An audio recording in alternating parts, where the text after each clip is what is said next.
जय श्री राम। मित्रों, ज़्यादातर सुंदरकांड आपने चौपाइयों में ही सुने होंगे।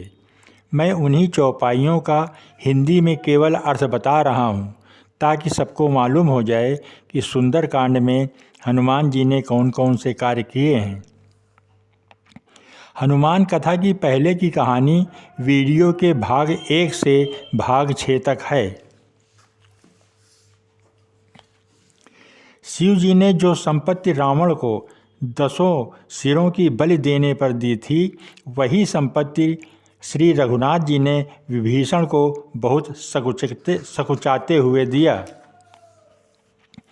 ऐसे परम कृपालु प्रभु को छोड़कर जो मनुष्य दूसरों को भजते हैं, वे बिना सींग वाले, बिना पूंछ के पशु हैं। अपना सेवक जानकर विभीषण को श्री राम जी ने अपना लिया। प्रभु का स्वभाव वानर कुल के मन को बहुत ही अच्छा लगा। फिर सब कुछ जानने वाले, सबके हृदय में बसने वाले, सर्वस्वरूप, सब रूपों में प्रकट, सबसे रहित, उदासीन, कारण से भक्तों पर कृपा करने के लिए मनुष्य बने हुए तथा राक्षसों के कुल का नाश करने वाले श्री राम जी नीति की रक्षा करने वाले वचन बोले। हे वीर वानरराज सुग्रीव और लंकापति विभीषण, सुनो, इस गहरे समुद्र को किस प्रकार पार किया जाए। अनेक जाति के मगर, सांप और मछलियों से भरा हुआ यह अत्यंत अथाह समुद्र पार करने में सब प्रकार से कठिन है। विभीषण जी ने कहा, हे रघुनाथ जी, सुनिए, यद्यपि आपका एक बाण ही करोड़ों समुद्रों को सोखने वाला है, तथापि नीति ऐसी कही गई है कि जाकर समुद्र से प्रार्थना की जाए। हे प्रभु, समुद्र आपके कुल में बड़े पूर्वज हैं, वे विचार कर उपाय बतला देंगे। तब रीछ और वानरों की सारी सेना बिना ही परिश्रम के समुद्र के पार उतर जाएगी। श्री राम जी ने कहा, हे सखा, तुमने अच्छा उपाय बताया, यही किया जाए। यदि दैव सहायक हों। यह सलाह लक्ष्मण जी के मन को अच्छी नहीं लगी। श्री राम जी के वचन सुनकर तो उन्होंने बहुत ही दुख पाया। लक्ष्मण जी ने कहा, हे नाथ, दैव का कौन भरोसा। मन में क्रोध कीजिए, ले आइए और समुद्र को सुखा डालिए। यह दैव तो कायर के मन का एक आधार, तसल्ली देने का उपाय है। आलसी लोग ही दैव देव पुकारा करते हैं। ये सुनकर श्री रघुवीर जी हंसे। ऐसा ही करेंगे, मन में धीरज रखो। ऐसा कहकर छोटे भाई को समझाकर प्रभु श्री रघुनाथ जी समुद्र के समीप गए। उन्होंने पहले सिर नवाकर प्रणाम किया, फिर किनारे पर कुश बिछाकर बैठ गए। इधर ज्यों ही विभीषण जी प्रभु के पास आए थे, त्यों ही रावण ने उनके पीछे दूत भेजे थे। कपट से वानर का शरीर धारण कर उन्होंने सब लीलाएं देखी। वे अपने हृदय में प्रभु के गुणों की और शरणागत पर उनके स्नेह की सराहना करने लगे। फिर वे प्रकट रूप में भी अत्यंत प्रेम के साथ श्री राम जी के स्वभाव की बड़ाई करने लगे। उन्हें दुराव कपट वेश भूल गया।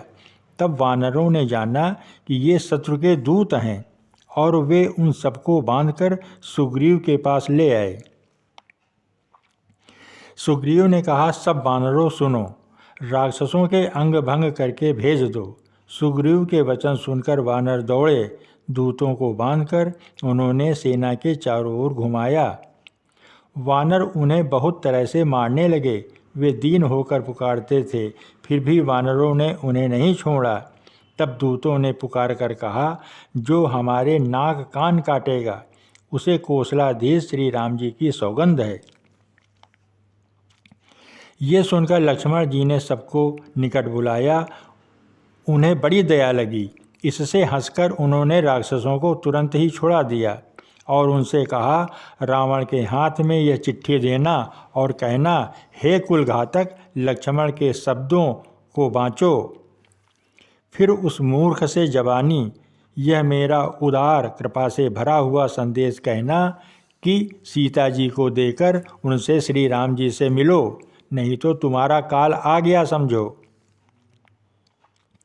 लक्ष्मण जी के चरणों में मस्तक नवाकर श्री राम जी के गुणों की कथा वर्णन करते हुए दूत तुरंत ही चल दिए। श्री राम जी का यश कहते हुए वे लंका में आए और उन्होंने रावण के चरणों में सिर नवाए। दशमुख रावण ने हंसकर बात पूछी, अरे सुख, अपनी कुशल क्यों नहीं कहता? फिर उस विभीषण का समाचार सुना, मृत्यु जिसके अत्यंत निकट आ गई है। मूर्ख ने राज्य करते हुए लंका को त्याग दिया, अभागा, अब जौ का कीड़ा घुन बनेगा। जौ के साथ जैसे घुन पिसता है, वैसे ही नर वानरों के साथ वह भी मारा जाएगा। फिर भालू और वानरों की सेना का हाल कह, जो कठिन काल की प्रेरणा से यहाँ चली आई हैं और जिनके जीवन का रक्षक कोमल चित्त वाला बेचारा समुद्र बन गया है। अर्थात उनके और राक्षसों के बीच में यदि समुद्र न होता तो अब तक राक्षस उन्हें मारकर खा गए होते। फिर उन तपस्वियों की बात बता जिनके हृदय में मेरा बड़ा डर है।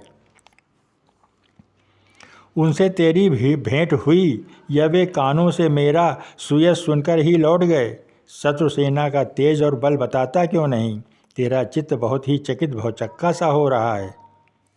दूत ने कहा, हे नाथ, आपने जैसे कृपा करके पूछा है वैसे ही क्रोध छोड़कर मेरा कहना मानिए, मेरी बात पर विश्वास कीजिए। जब आपका छोटा भाई श्री राम जी से जाकर मिला तब उसके पहुँचते ही श्री राम जी ने उसको राज तिलक कर दिया। हम रावण के दूत हैं, यह कानों से सुनकर वानरों ने हमें बांधकर बहुत कष्ट दिए, यहाँ तक कि वे हमारे नाक कान काटने लगे।